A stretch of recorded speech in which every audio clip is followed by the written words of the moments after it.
गंभीर अशा आरोपांच्या संदर्भातली कारण मालेगाव बॉम्बस्फोटामधून निर्दोष सुटल्याच्या नंतर आता साध्वी प्रज्ञा सिंग ठाकूर आणि कर्नल पुरोहित यांनी मोठे गौप्यस्फोट केले, आरोप केले, दावे केले आणि खळबळ उडाली। साध्वी प्रज्ञा आणि कर्नल पुरोहित यांनी कोर्टामध्ये दिलेलं लिखित उत्तर आता समोर आलंय। सुनावणीच्या नंतर आणि निकालाच्या आधी कोर्टानं साध्वी त्यासोबतच पुरोहित आणि इतर आरोपींना लेखी निवेदन करायचं असल्यास तसं करण्याची परवानगी दिली होती आणि यामध्ये कर्नल पुरोहित यांनी सर्वात पहिला आरोप हा शरद पवार यांच्यावरती केलाय। यामध्ये अनेक मोठ्या अधिकाऱ्यांची नावं सुद्धा घेण्यात आली आहेत। तत्कालीन एटीएस प्रमुख हेमंत करकरे, सह आयुक्त परमवीर सिंह यांनी जाणीवपूर्वक सापळा रचून आपल्याला अडकवल्याचा खळबळजनक आरोपही कर्नल पुरोहित यांनी केला। धक्कादायक म्हणजे यामध्ये राष्ट्रवादीचे अध्यक्ष शरद पवार यांनी पहिल्यांदा हिंदू दहशतवाद असा शब्दप्रयोग केल्याच्या नंतर मालेगाव बॉम्बस्फोटाचं षडयंत्र रचण्यात आल्याचा दावा सुद्धा कर्नल पुरोहित यांनी केला। यानंतर साध्वी प्रज्ञा आणि कर्नल पुरोहित यांच्यासोबत अनेकांना अडकवण्यात आल्याचा आरोपही पुरोहित यांनी केलाय। यासोबतच साध्वी प्रज्ञा यांनी आपल्याला पंतप्रधान मोदी, सरसंघचालक मोहन भागवत आणि योगी आदित्यनाथ यांची नावं या षडयंत्रामध्ये गोवण्यासाठी वारंवार दबाव टाकण्यात आल्याचं सुद्धा म्हटलेलं आहे।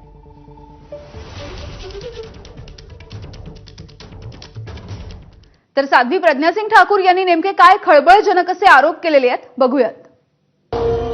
साध्वी प्रज्ञा सिंह यांचे खळबळजनक आरोप। माझा तपस्या काळ सुरू असल्यामुळे मला ब्लास्ट झाला हे माहिती नव्हतं। एटीएसचे तत्कालीन प्रमुख हेमंत करकरे सतत एकच प्रश्न विचारत होते की ब्लास्ट घडवायला कोणी सांगितला। मालेगावला गाडी घेऊन कशी गेलीस आणि सोबत कोण होतं असं वारंवार विचारण्यात येत होतं। नरेंद्र मोदी, मोहन भागवत, योगी आदित्यनाथ यांचं नाव घेण्यासाठी ते सतत भाग पाडत होते। इंद्रेश कुमार, सुदर्शन यांचीही नावं घेण्यासाठी दबाव होता। यांच्यापैकी कोणी ब्लास्टची ऑर्डर दिली आणि किती पैसे दिले असं सुद्धा वारंवार विचारण्यात आलं। मला ब्लास्टच्या संदर्भात काहीही माहिती नाही हेच मी सतत म्हणत होते। एटीएस प्रमुख मला शिव्या देत विचारत होते, लवकर बोल, खरं बोल, किती वेळा भेटलीस नरेंद्र मोदीला, काय बोलणं झालं। मी परत परत सांगितलं की मी नरेंद्र मोदी यांना कधीच भेटले नाही। तर ते म्हणाले की तू खोटं बोलतीयस। ज्या मोटरसायकलने ब्लास्ट झाला त्याच मोटरसायकलवरून तू भेटायला गेली होतीस असा आरोपही माझ्यावरती करण्यात आला। छळ सुरू असताना किंचाळण्यामुळे आत आलेल्या परमवीर सिंग यांना करकरेंनी काय असा सवाल केल्याचं नमूद केलंय। त्यानंतर परमवीर सिंग हे निघून गेल्याचंही म्हटलंय। संघाचे पदाधिकारी, भाजप खासदार आणि मुख्यमंत्र्यांना बॉम्बस्फोटामध्ये गोवण्याचं हे षडयंत्र असल्याचं मला समजलं होतं। लेखी उत्तरामध्ये चौकशीच्या दरम्यान साध्वी प्रज्ञा यांना दिलेल्या शिव्या आणि त्यांच्यावरती झालेले आरोप नमूद केले। शारीरिक छळ केल्याचा दावा सुद्धा उत्तरामध्ये आहे। तो कसा केला गेला याचा सविस्तर तपशील उत्तरामध्ये देण्यात आलाय। तर कर्नल पुरोहित यांनी सुद्धा काही खळबळजनक असे दावे केले, बघूयात। कर्नल पुरोहित यांचे खळबळजनक दावे। कर्नल पुरोहित यांचा पहिला आरोप शरद पवारांवर। 2008च्या पक्षाच्या सभेत इस्लामी दहशतवाद नाही तर हिंदू दहशतवाद हा शब्द पहिल्यांदा रचण्यात आला। शरद पवारांच्या या शब्दप्रयोगानंतरच लगेच एका महिन्यात मालेगाव बॉम्बस्फोटाची घटना घडली। पंचवडीला असताना कर्नल RK श्रीवास्तव यांनी लष्करी मुख्यालयातील एक कथित आदेश सांगितला। माझा फोन काढून घेतला, नंतर मला दिल्लीला जाण्याचे आदेश दिले। कर्नल श्रीवास्तव यांनी मला टॅक्सीनं भोपाळला नेलं। नंतर विमानतळावर पोहोचताच हाती असलेलं तिकीट दिल्लीऐवजी मुंबईचं असल्याचं कळलं। हाती मोबाईल नसल्यानं ही गोष्ट मी घरच्यांना कळवू शकलो नाही। मी प्रश्नही विचारले, मला अनुशासन पाळलं नाही तर गंभीर परिणाम होतील असं सांगण्यात आलं। माझ्या पाठीत खंजीर खोपसला गेला होता। कर्नल श्रीवास्तव हे एटीएसच्या एजंटप्रमाणे काम करत होते। यानंतर मुंबईत पोहोचताच विमानतळावर एटीएस कर्मचाऱ्यांनी मला ताब्यात घेतलं। यावेळी आयबीचेही काही अधिकारी हजर होते। मला एका सुमोमध्ये जबरदस्ती बसवून खंडाळ्याच्या निर्जन बंगल्यात नेण्यात आलं। या बंगल्यात तत्कालीन एटीएस प्रमुख हेमंत करकरे, तत्कालीन एटीएसचे सह आयुक्त परमवीर सिंग आणि इतरही काही जण होते। करकरे आणि परमवीर सिंग यांनी वारंवार माझ्यावर गोपनीय नेटवर्क आणि संपत्तीची माहिती देण्यासाठी दबाव टाकला। अत्याचाराचं हे सत्र 3 नोव्हेंबर 2008 पर्यंत चालूच होतं। 30 ऑक्टोबरच्या सकाळी टीव्ही चॅनलवर बातमी दाखवायला सुरुवात झाली।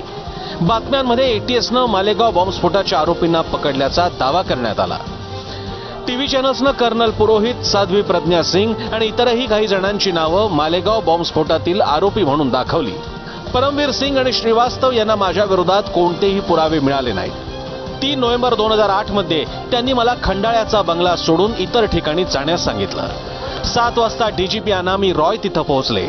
त्यांनीही मला बंगला सोडायला सांगितलं. खूप शारीरिक छळामुळे माझ्या गुडघ्याला जखम झाली होती, म्हणून मी वाहन देण्याची मागणी केली. मात्र मला वाहन देण्यात आलं नाही. मी बंगला सोडल्यास माझं एन्काउंटर होईल असं पोलीस निरीक्षक गजानन काब्दुल यांनी सांगितलं. 4 नोव्हेंबर 2008ला मला एटीएसच्या वाहनात बसवून कुलाबा मिलिटरी स्टेशनमध्ये आणण्यात आलं. एटीएसच्या काळाचौकी कार्यालयात माझ्यावर अनन्वित अत्याचार करण्यात आले. पोलीस निरीक्षक अरुण खानविलकर, परमवीर सिंग आणि एपीआय सचिन कदम यांनी माझा खूप छळ केला.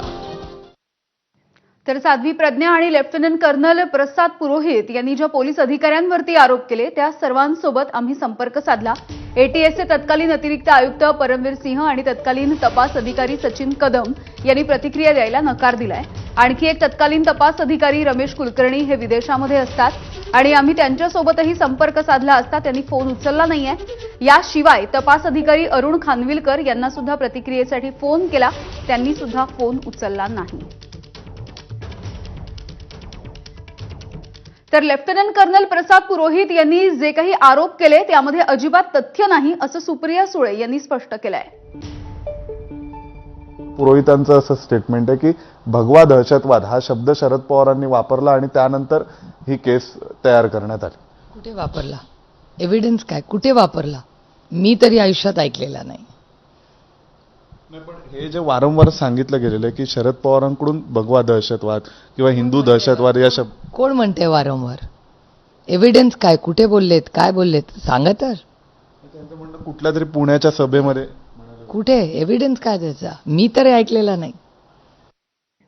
आणि यानंतर बुलेटिनमध्ये अगदी छोटासा ब्रेक. बघत रहा एबीपी.